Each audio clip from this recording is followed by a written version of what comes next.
All right, hello everyone. My name is John Mumm. I'm a water planner with the New Mexico Interstate Stream Commission.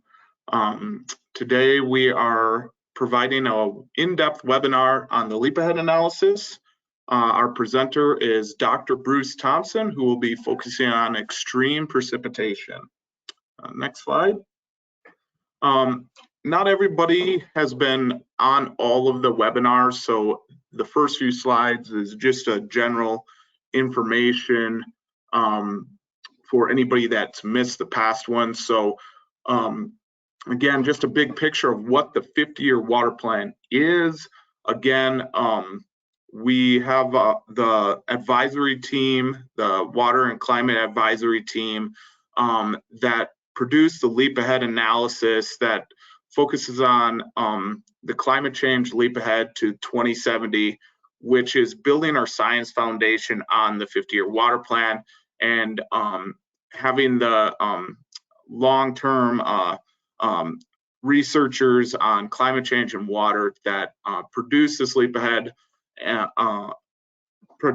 piece that we can build that foundation. Next, we want to do a resiliency assessment where we want to then engage with the boots on the ground decision makers and experts that are out in our communities in New Mexico with this information, start talking about, are we resilient? How can we improve our resiliency? And where do we need to go? And that's where we would produce our adaptation strategies, developing with those boots on the ground experts, our decision makers that deal with water day to day throughout the state, and the science experts that produce the science foundation, and then come up with recommendations on policy, operations, land management, and local decision making and makers and research at the back end of the 50-year water plan. Next slide.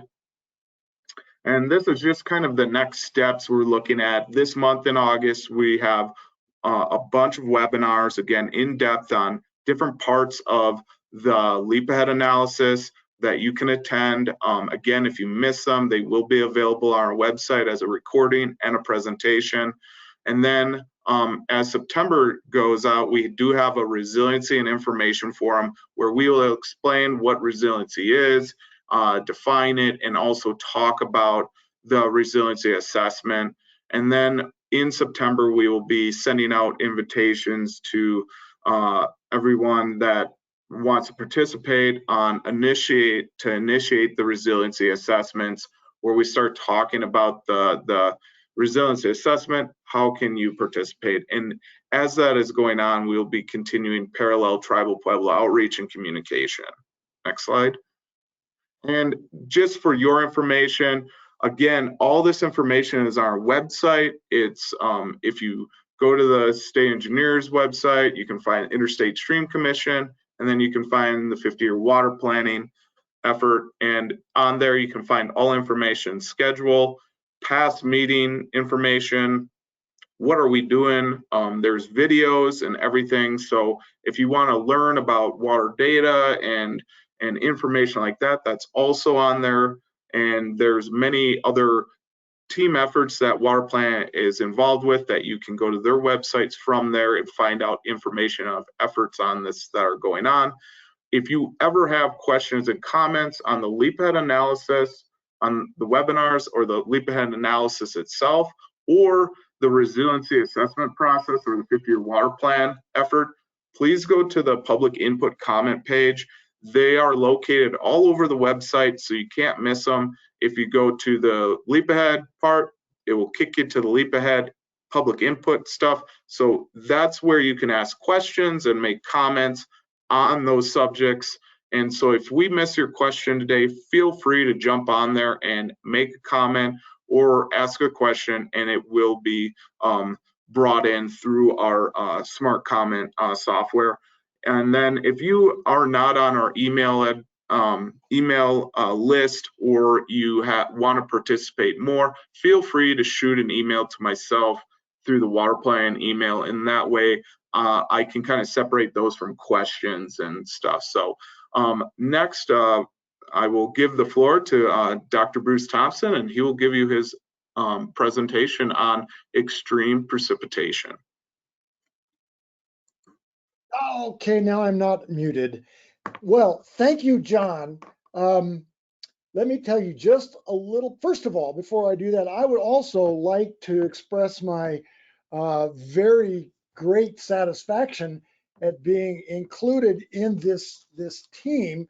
There's 8 or 9 people on it, and they are the smartest, most experienced climate and watershed scientists in the state, and to be included with that group is a true honor. I'd also like to thank the assistants from the ISC, especially John. He's helped us quite a bit on this thing throughout the process. It's going on 4 or 5 months now, and Hannah has been involved, as well as Rolf Schmidt-Peterson. So let me tell you just a little bit about me. I am a semi-retired professor at UNM in civil construction and environmental engineering. I've been at UNM for over 40 years. I started when I was about 10, so that gives you some idea of how old I am. I was director of the UNM Water Resources Program for 7 or 8 years, and trained as an environmental engineer, but have been doing a lot of water resources and more recently stormwater. My co-author is Dave Gutzler, is climate scientist, internationally known, and recently retired from Earth and Planetary Sciences. So the title, and you can see, is Effects of Climate Change on Extreme Precipitation and Stormwater Management. And we started off this series with a presentation by Dave Dubois, who is the state climate scientist, the state climatologist, and his chapter is chapter 2 in this leap ahead analysis.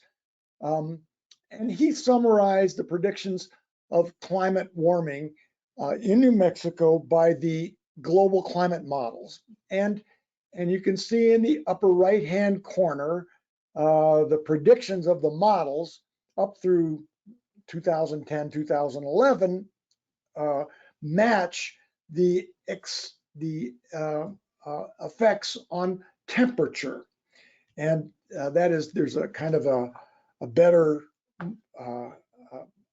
summary of that in the lower right-hand corner, showing the 5-year averages and showing that there's been about a 1 degree Celsius increase in temperature over the last 15 years that's consistent with the predictions. And you can see, again, going to the upper right-hand corner, that the predictions are of increasing temperature, of a warming climate, are pretty unambiguous. The error bars are represented by the range of colors, but they're pretty unambiguous. It's general agreement among all the models and modelers that the temperature will increase over the next 50 years. However, the effects on annual precipitation is very uncertain, and that is in the lower left-hand corner. And it shows, again, the trend, the average trend is shown by the solid blue line. I think I can use my arrow. So that not a clear change in annual precipitation. However, the degree of uncertainty is quite high amongst the different models and the different scenarios that have been used. The one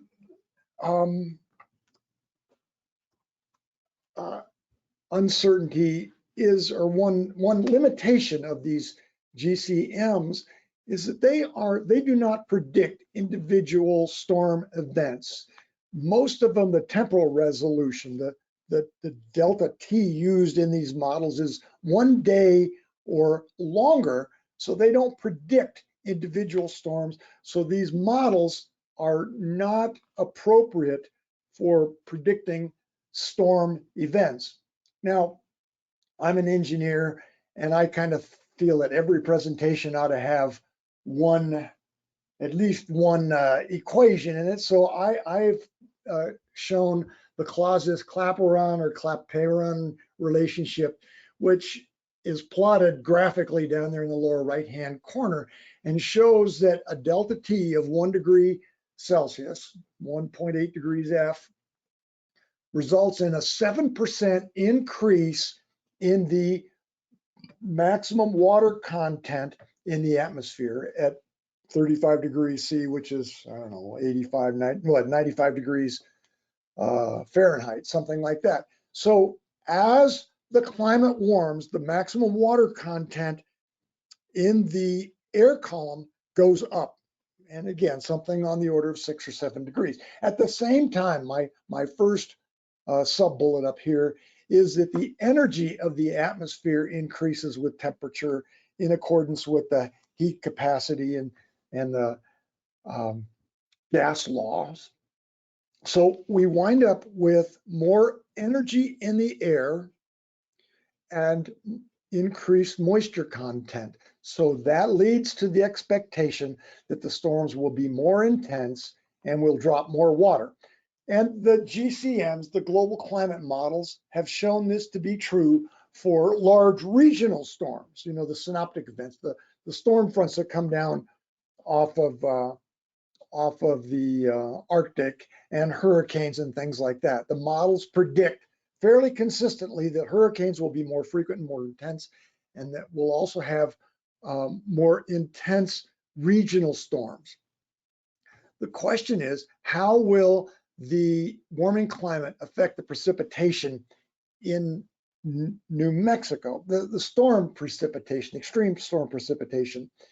And we'll get into that. And this is really important for stormwater management programs, less important from the perspective of the state's water budget or our water supply. But when we talk about stormwater management, it's really critical that we know how these extreme precipitation events will evolve. And I'll talk about that at the end, because that's an area. I'm an engineer rather than a scientist, and I'm rather heavily involved in stormwater management.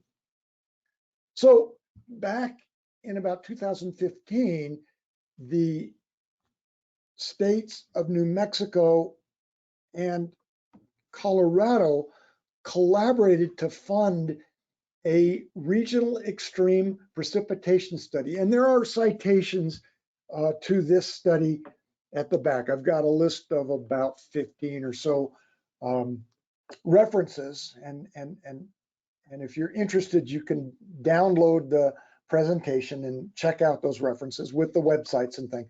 But these are the Colorado, New Mexico Regional Extreme Precipitation Study.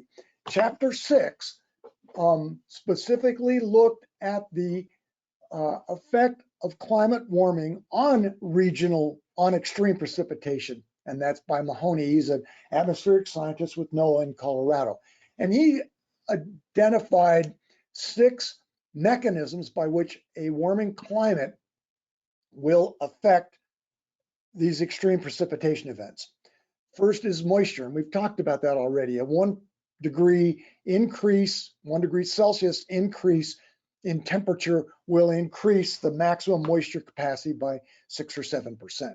This is often referred to as precipitatable water, a lot of P's. The second is that a warming climate has more convective available potential energy. And again, that was that idea that warmer air has more energy, and that can lead to increased intensity of storm events. However, there are some studies, this second bullet here, that a warm temperature may increase atmospheric stability, which would in turn decrease the intensity of storm events. So if you pay attention to the meteorologists on TV, they'll talk about, oh, the atmosphere is unstable today, and so there's an heightened increase of thunderstorms. An unstable atmosphere leads to increased risk of thunderstorms. A stable atmosphere has the converse effect. And there are some evidence that warmer temperature may decrease that, unsettled at present. And then we have storm efficiency. These are future trends that are less certain. And the idea is storm efficiency, and that is the conversion of atmospheric moisture to wet water, to precipitation. So the Clausius-Clapeyron relationship says we got more water, but it's uncertain whether future storms will drop the full magnitude of water that's captured in the atmosphere. The extreme, the biblical assumptions of possible maximum precipitation assumes a worst case scenario, which is 100% storm efficiency. But for less intense storms, it's uncertain how the efficiency will vary as the climate warms. Then the storm duration, which varies by region, the storm type, and spatial scale. So again, this is another area that is quite uncertainty. I quote from Mahoney and their analysis. And again, these are atmospheric scientists who study storm events, as opposed to Bruce Thomson, who's an environmental engineer. And they say that hazarding a guess of future storm trends will be very difficult and is probably not possible at present with the current technologies for modeling. I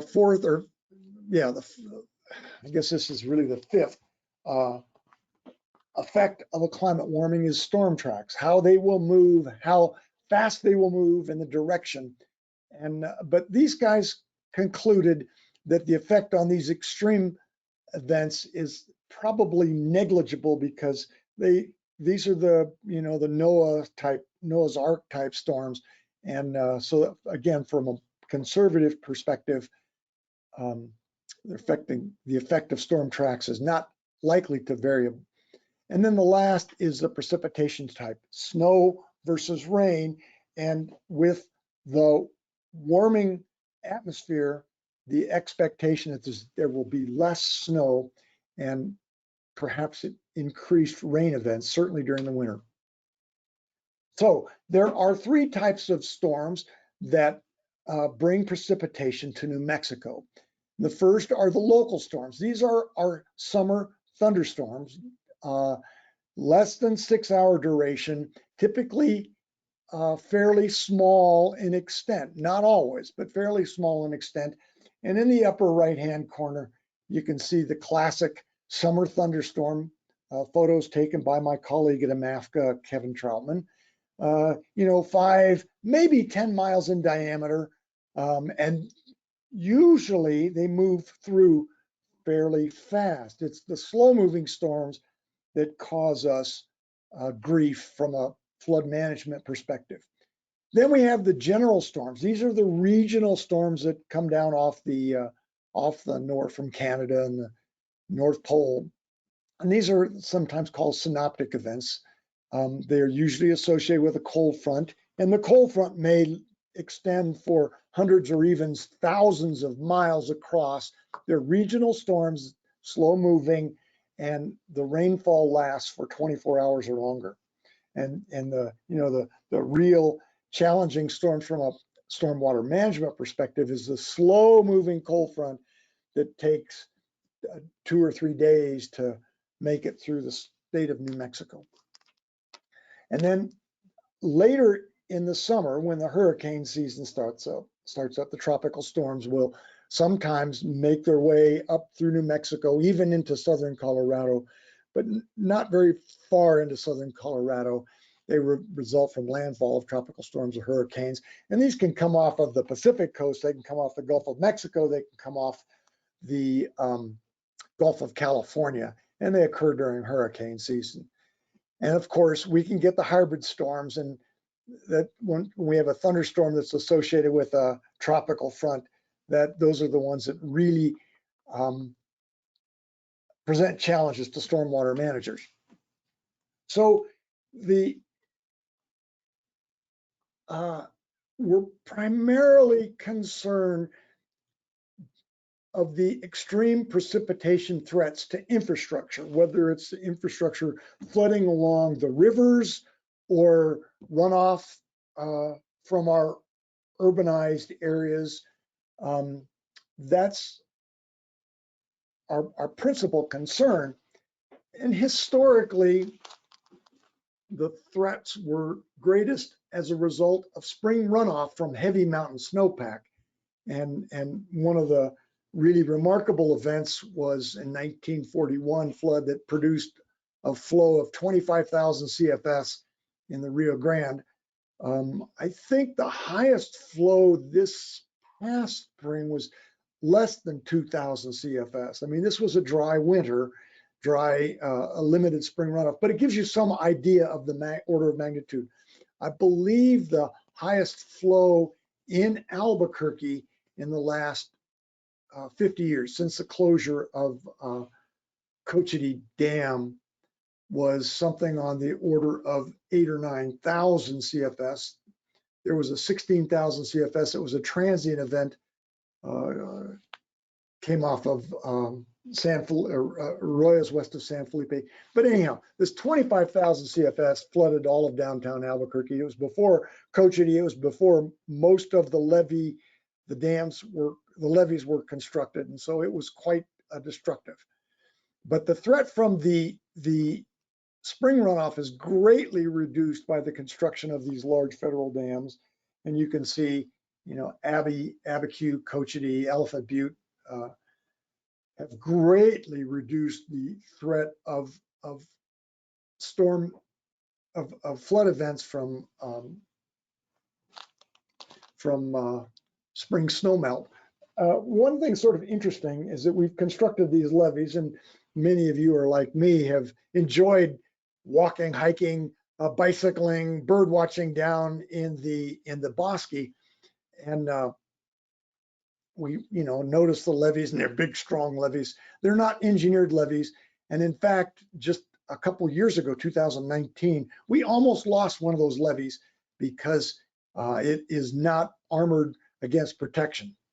So the current threat is primarily from the high intensity local storms, and on the left is the I-40 channel, and I've forgotten if I think that's the Pennsylvania overpass. In the middle is Highland High School. There's a soccer field right there that's about 10 feet deep at this present time. And so that's a example of the threats of storms posed to the urban infrastructure. When we talk about extreme storms, we talk about IDF. I is intensity, the precipitation depth per hour, half an inch per hour, 1 inch per hour, whatever it might be. We talk about the duration, how long it lasts, and then we talk about the frequency, how often it occurs. And most of us, I think, are familiar with the concept of a 100-year storm. A 100-year storm on average occurs once every 100 years. And you have these IDF curves. So this is the intensity, which is plotted on the y-axis, the duration, which is plotted on the x-axis, and the frequency, the return intervals, which is plotted by these different colors. And you can see, if you could read this, the 24-hour 100-year storm in Albuquerque produces an intensity of 0.37 inches per hour, or 2.23 inches over 6 hours. And so I've plotted that. This is from the National Oceanic Atmospheric Administration Atlas 14. And this is the kind of the range for the 100-year 6-hour storms, which is what most of our urban stormwater management facilities are designed for, 100-year 6-hour storm. And it ranges from 5.3 inches down by Hobbs to less than 2 inches up by Shiprock. Oh, one point I wanted to make, we don't normally include area in these storms, so it's not infrequent that we'll have a 100-year storm. We had one down in southern Bernalillo County early July. Oh, we had a 100-year storm. Well, we did have a 100-year storm, but it was only over a few square miles.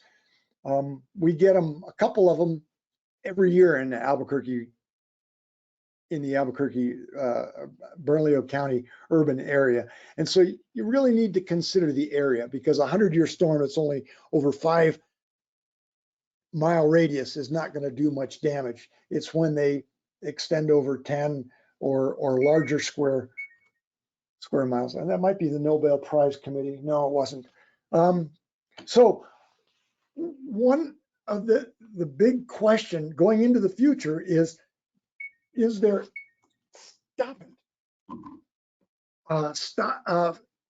what is the evidence of increased intensity? And you look at these global maps, this one, the Donnett et al., they looked at one-day events. There's another one, Jansen et al., 2014, two-day events. They have very poor spatial resolution from the GCMs. The grid size is roughly the size of the whole state of New Mexico. And I just, tried to point out this is a classic example. And they don't say what the increased storm intensity is. They just say that they run this suite of models, a number of models, typically about 20 models for different climate predictions. And green means that the models show that there's increased precipitation amongst the model runs, and red shows there's decreased precipitation, but it's a high degree of uncertainty. So there have been a couple of studies in recent years. One was by Aaron Tower, an atmospheric scientist up in Colorado, studied specifically the Upper Rio Grande, and the second author on this study was Dagmar Llewellyn, who's with the Bureau of Reclamation here in New Mexico. And they looked at historic events, and they're averaging it over the whole watershed. They're not looking at 6-hour storms in Bernalillo County or Sandoval County. They're looking at everything above the Rio Grande, and they did not detect a statistical increase in medium storms. So we're talking about storms with maybe an inch of precipitation over I think this was a daily event over the entire watershed. They did some modeling as well, and they concluded that the frequency of large events, and again, these are 10 and 25-year events, not the 100-year storms necessarily. The frequency will increase, but the intensity won't until you go out sometime in the future. Magnitude of the extreme storms. Unfortunately, their modeling did not explicitly include climate warming, so there's a limitation there. But there are other storms that are cited in the regional extreme precipitation storm study that kind of support this conclusion. There's a brand new study, 2021 study of modeling, and they used, instead of global climate models, they use regional climate models with a 25-kilometer grid spacing, which is a little bit smaller than Bernalillo County, and they predicted something on the order of 5 to 10% increase in the 1-hour storm, and 15 to 25% increase in the 24-hour storms. Based on the grid cells, this was at the weather station, but if they averaged it over the 5 grid cells, now we're starting to talk about something, again, the size of Bernalillo County, and it's not a very good graphic, but you can see the yellow is the average of the 5 nearest grid cells, and there's not much increase out to a 100-year storm. So again, what it's producing, and if you look at the range, you can see there is a high degree of uncertainty. So let's talk about the biblical storms. These are the probable maximum precipitation. This is the maximum depth of rain possible based on the atmospheric conditions that are available. So they consider the altitude, they consider the precipitatable water, and that increases with temperature and this movement of storms and stuff like that. And our dams are mostly designed for 100-year storms, but our spillways are designed for the really extreme precipitation events. So we don't want the dam to fail. And so, you know, you could look at the Breaking Bad Dam.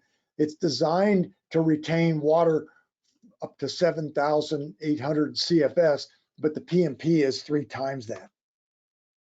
And the last PMP study was done in 1988. It used older storms. There were fewer storms. They didn't have the meteorological data. They didn't have the computational capabilities. And if you look at this, the NOAA recognized that there was so much uncertainty that they did a special study just for the Rocky Mountain states. And you can't see this, but it just shows that these isohyots, the contours of extreme precipitation, are very, very narrow. So it depends on whether you're down in the valley or up on the top of the hill. This was the recent study, the 2018 Regional Extreme Precipitation Studies. And again, it shows that there are very, very large precipitation events down the southeast part of the state, and much less in the central part and upper in the northwest. And how they did it was they compiled these storm libraries of big storms. And here's some of the storms. This little inset is the storms that they used for estimating what the maximum precipitation might be. They transposed them. So they took a storm that happened in some cases up in Montana and they transposed it. They showed how it would move into the Colorado, New Mexico region and how it would change as a result of different climatic and topographic effects and so forth. Did a lot of statistical analysis, and I have a pretty good background in statistics, and this is beyond me. And then they incorporated these high resolution regional storm models, rapid refresh, high resolution rapid refresh models. These are models that typically project out 6, 12, and 24 hours, and they're much, much higher resolution than the regional climate models. The one limitation was that they did not, in their modeling and their storm tracks, they did not consider climate change, but they claim that the warming climate was not likely to change the PMP because the PMP considers the worst case scenario. And so this is how it changed. So let's look at Albuquerque, 100-year storm, something on the order, depending on where you are in town, on the order of 2.6 inches of precipitation. The old analysis said a PMP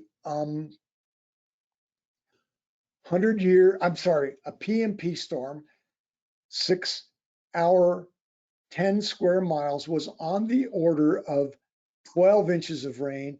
The new projections are it's a little bit more than half that, 7 inches of rain, and so forth. And so you can see this is kind of a ratio of the 2018 analysis to the 1988 analysis, and there's substantially less rain projected from the extreme precipitation events.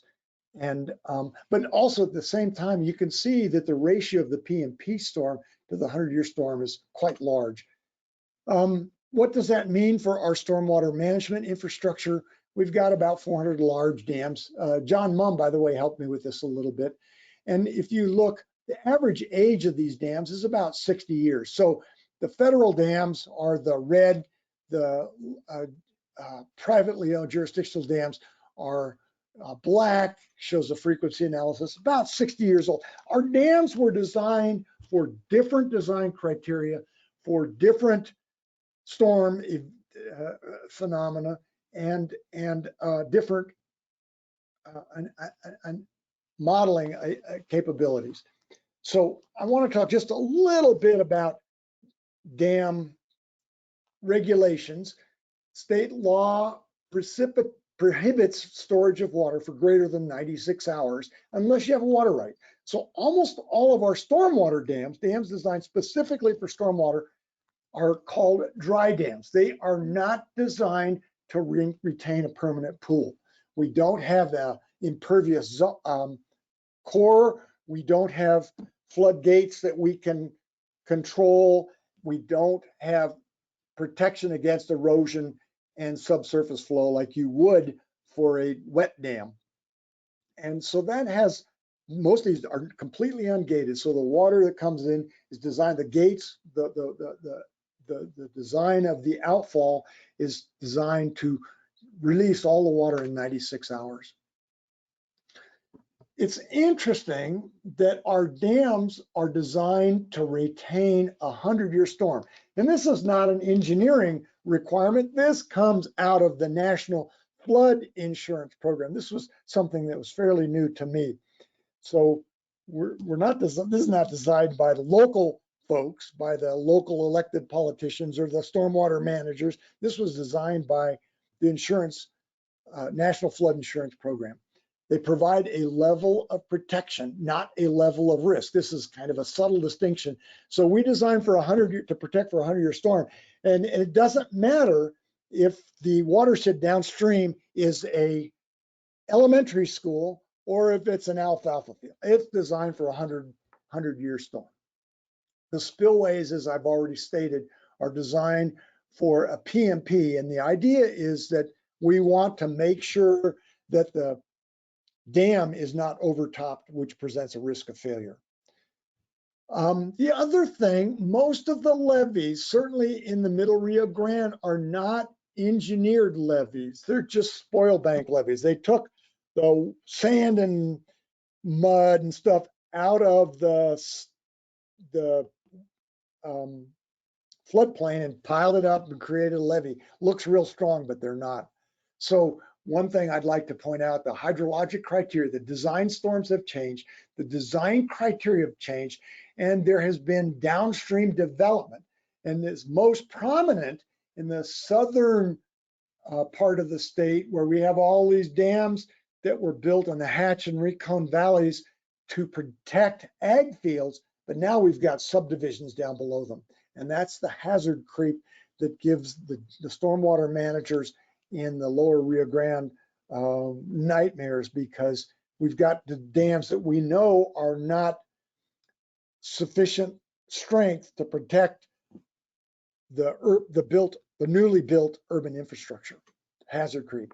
Federal design criteria is sort of interesting. We got 4 different agencies. One of the things I wanted to point out in this map, you see all these blue dots, those are federal dams.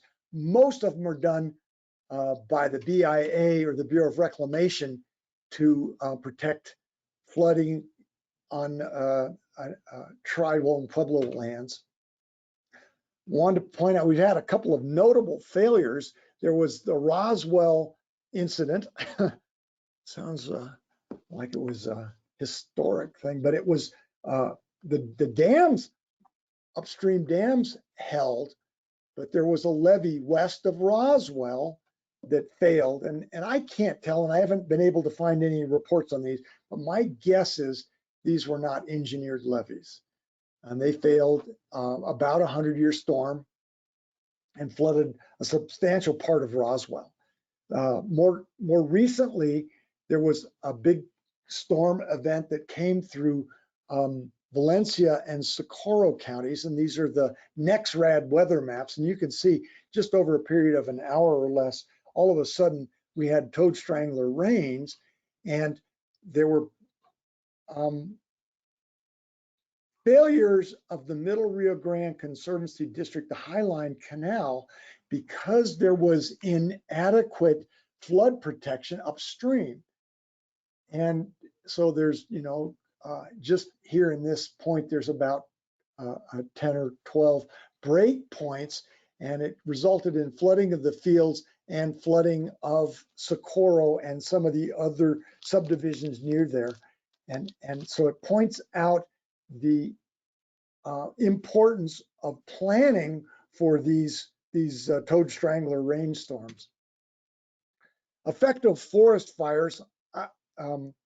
Last week, Ann Tillery went into this in quite a bit of detail.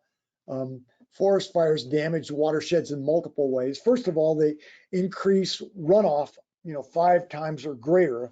A 1-inch storm will have the equivalent, a 100-year storm will have the equivalent, I'm sorry, a 10-year storm will have the equivalent runoff of a 100-year or 500-year storm. Extensive erosion, and she had great pictures of it. Large debris flow, and these uprooted trees and vegetation will come down along with very large boulders and suspended loads that will damage urban infrastructure or the built infrastructure. The trees will plug our culverts and jam underneath the roads and wash it out. So you get damage to the infrastructure, sediment plugs, water quality impacts. We'll talk about that next week. And they'll fill the reservoirs with debris. So one of the classic example is Bonita Lake, which is the water supply for Alamogordo, has been out of service for almost 10 years. It filled up with sediment, damaged the infrastructure, and so forth. There is a couple of great videos. Don't bother trying to copy this down. Download my presentation and watch those videos. This was the destruction of the Dixon apple orchard. And again, something that Ann and the folks at the USGS have done is mapping the risk of fires and debris flow. Here's on the right, we have the Sandia Mountains, and you can see there are areas where there is high risk of debris flow from forest fires. And some of these are upstream from urban Albuquerque. And so that's a great risk. So let's talk a little bit about knowledge gaps. We've got little research on the effects of warming and climate change, very high uncertainties with what the effects might be. Our storm models are not very accurate. They run these HRRR models, high resolution rapid refresh models, and they do a pretty good job, but you get in the mountainous areas of northern New Mexico and Colorado, and they are surprisingly inaccurate. We don't know what the effect of climate warming is going to be on precipitatable water and storm efficiency. We don't know what the effect is going to be with confidence on atmospheric stability. So and there's a special uncertainty with our medium intensity storms, the 2, the 5, 10, and 100-year storms. So it's important that we update our IDF curves, intensity, duration, and frequency curves. We need better storm models. We need to link the storm model, the atmospheric models, the global climate models we need to link the global climate models and the regional climate models to the stormwater. In the state of Colorado, they recognize this uncertainty, and what they've decided is we're just going to increase our design storms by 7% over the next 50 years. And I make the point that you've got 2 equations for the price of 1. We need to regularly revisit and update our knowledge about extreme precipitation. We did NOAA Atlas 14 assuming stationarity, and as everyone recognizes, stationarity is not a good assumption over the next 50 years. We need to revisit these models and consider implementing a risk-based criteria in addition to a level of protection. So maybe we need to have a higher level of protection in an urban area than we do for a stormwater management system that is only protecting alfalfa fields. Large uncertainties.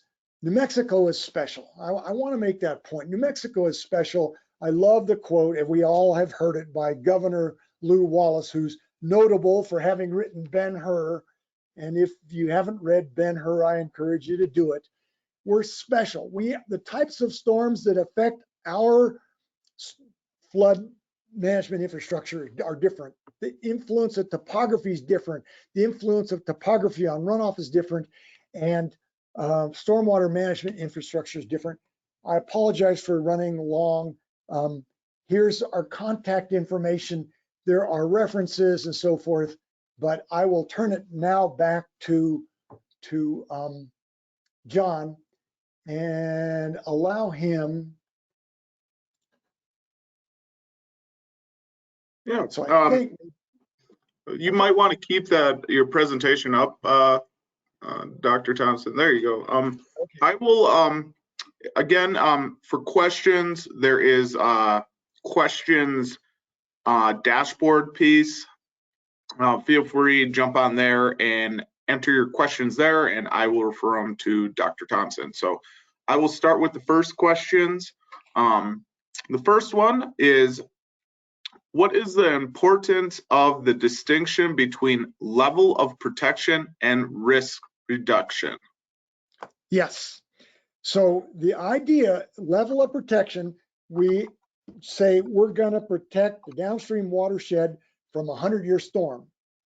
And that is regardless of what is downstream, whether it's alfalfa field or an elementary school, a hospital, and a highly developed subdivision. So level of protection is, we define a storm and we're going to protect it regardless of what the risk is. Whereas risk, we might say, oh, gee, we've got a elementary school, a hospital, and a highly developed subdivision. So we want extra protection because there's a greater risk in a developed watershed than there is in an undeveloped watershed. Thank you. This is more of a comment than a question. It says the levee breach west of Roswell, those were not engineered levees. Could you comment on that?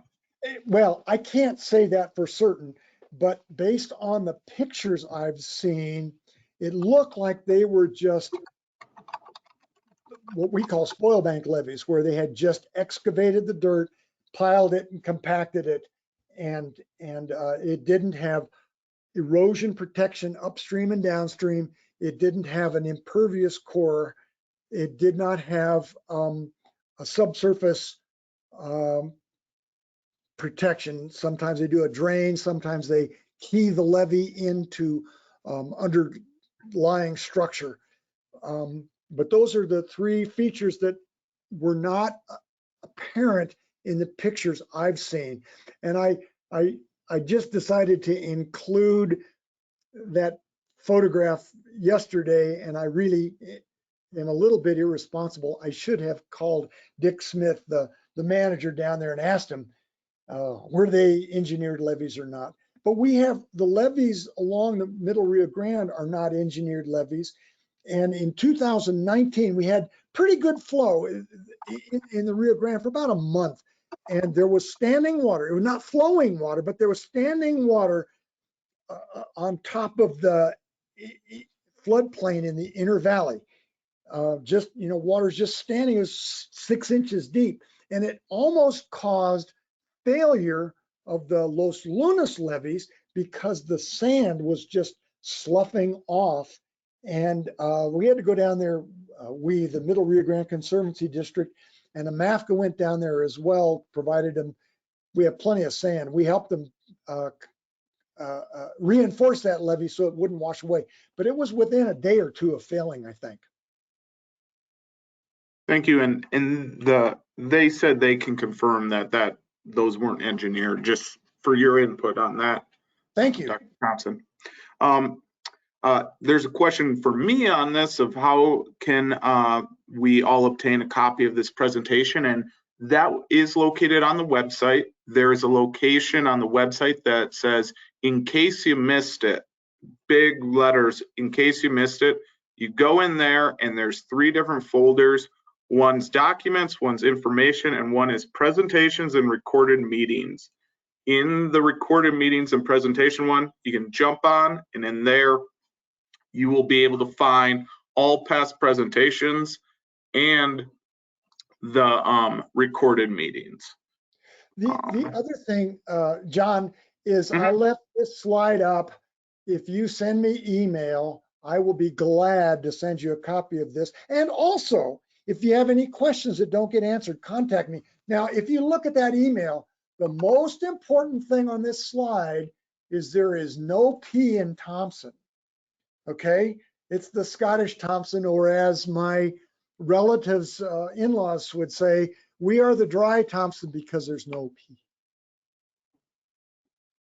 Thank you. There is a question on one of the links that must have been in there. It was the dtn-metportal.shinyapps.io site as cool web utility, but does not resolve. They were just wondering, it describes their, do you have a working link for that? Send me, I do have a working link.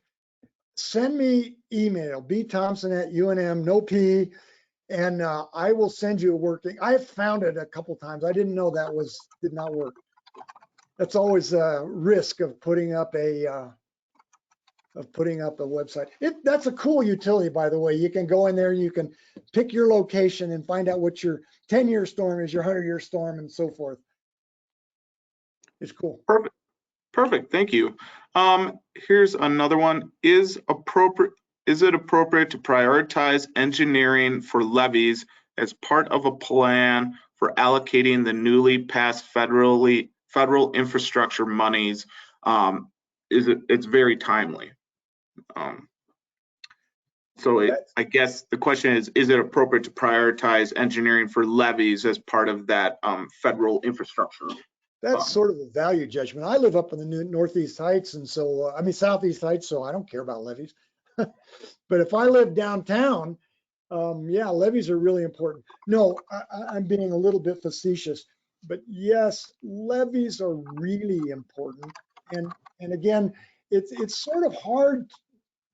Our personal experience is that since Cochiti was closed in the late 70s, 75, something like that, we've not had any toad strangler rains come down the Rio Grande. Now, there was a big one in 2013 because of a big storm event on San Felipe Pueblo. And I remember it was I believe it was Friday the 13th, 2013. I went out there late at night, and they had all the emergency services people were out there blocking the access roads because they were afraid that the levees were going to flood, were going to fail because of this flood. It was coming down the stream, the river, but it was a short duration event. The flood peak was attenuated by the vegetation and so forth. But yes, I think it's really important that we address our levees. I suspect for the folks living in the Inner Valley, that's probably a greater threat from their storm risk than the dams and channels operated by AMAFCA in the city of Albuquerque. Thank you. And they referred that as a New Mexico plan for resource allocations. And that is something, at least in the 50-year water plan part, again, the leap ahead analysis is slightly different from the 50-year water plan. It is our foundation. So as for a plan for resource allocations and things like that, that would be something during our recommendation and adaptation strategy process. That would be something to bring up during those meetings. So we have that public input on that. Here's one another last one. comment about that, John, and Yep. that is the folks that live in the Inner Valley, and I'm not exactly sure what the extent is, but if you live in the village of Los Ranchos, if you live west of Rio Grande Boulevard, you're probably paying flood insurance, and it's a couple $1,000 a year. It's because those levees have been decertified. So, yeah, that's a big deal. Excellent. There's another question for me. How long after presentation should you expect to find on the website? It really matters on how long it takes for the software to download. So again, if you want the video presentation, it might take till tomorrow. We don't have the presentations from last Thursday or Monday up yet, but again, I am working on that, and those should be up in the next day or so, just for that information. Here's one. at the bottom line, do we have a huge obligation for levee and storm drain improvement, or are we in pretty good shape with what we already have? Can I toot my own horn? I'm going to toot my own horn. In Bernalillo County, we've got a very forward-looking collaboration between the city of Albuquerque, Bernalillo County, and the Albuquerque Metropolitan Arroyo Flood Control Authority, AMAFCA. And I feel that we're doing a very good job of protecting urban infrastructure from stormwater risks. 100-year storms and greater. The folks in the lower Rio Grande in Las Cruces, they've got Elephant Butte Irrigation District, and those guys are doing a great job of protecting the urban infrastructure.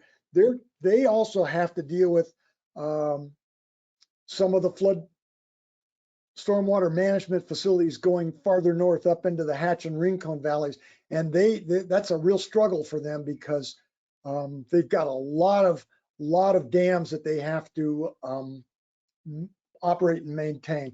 You go over to the east side, folks in Roswell, there is a stormwater management agency. They're doing a great job. Again, they've got some problems because people haven't recognized it.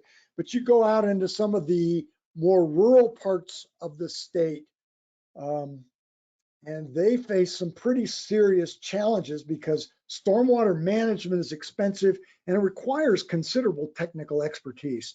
And both of those are hard to come by when you get out in some of the rural parts of the state.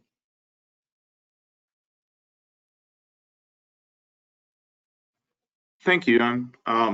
Thanks for that explanation. Here is a comment on the 2013 rain event was a great example of the value of Cochiti Dam. The Corps stopped over 8,000 CFS coming down the main stem of the Rio Grande from being added to the water entering the river around San Felipe. And then there's another comment. There's a backlog of about $750 million for Riverside levee work in the Middle Rio Grande, which is not the area that you were referencing earlier. So there is quite the amount of money going towards that. Yeah, I think I did reference this. The Middle Rio Grande is a real problem. When I talk about urban Albuquerque, that is, down Village Los Ranchos, everything west of Rio Grande Boulevard, those are threatened or at risk from levee failure. And the darn levees are flipping expensive. I've forgotten something on the order of $20 million per mile. They're really, really expensive. Absolutely. Right now, we are at the end of our questions. I don't have any further. We can give it a few minutes.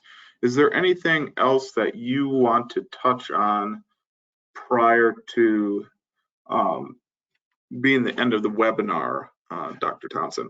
No, but again, I would. It's been a real pleasure and an honor to be involved in this group. I am just. It's something that not only do I not know much about or did not know much about, but most of the climate scientists that I've talked to, they're interested in long-term trends, particularly from water resource perspective, not necessarily from the stormwater management perspective. So it's been a great experience. I'm very appreciative of being involved, and I would be very, very willing to have a dialogue with anybody that would like to talk to me about this, and my email contact is there on the web. Excellent.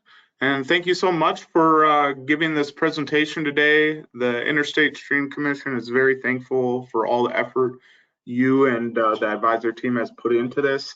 Again, if you can shoot Dr. Thomson an email base for the any further questions you have on this specific subject.